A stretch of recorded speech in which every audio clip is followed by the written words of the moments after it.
¿qué tal amigos de Fusion Epoxy? El día de hoy acompáñanos a hacer una reparación en un tubo de expulsión de vapores de una plancha textil industrial. Acompáñanos. Y como pueden ver, este es el tubo que vamos a reparar.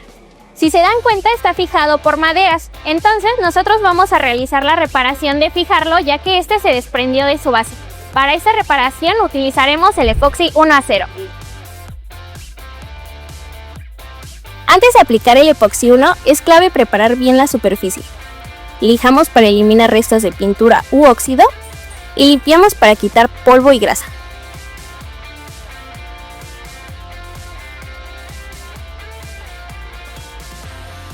Su mezcla 1 a 1 hace que tengan un anclaje químico de alta calidad y resistencia, que te ayudará con tus reparaciones más importantes. Solo aplica uniformemente en la zona a reparar y une las partes. En este caso lo usamos porque los orificios de los tornillos se barrieron y necesitamos una fijación fuerte y duradera.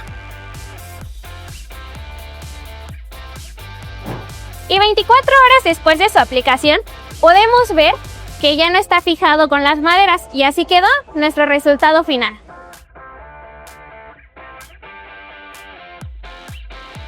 Y una vez más se comprobó la efectividad del epoxi 1-0. Y recuerda que con Fusion Epoxy es pura química.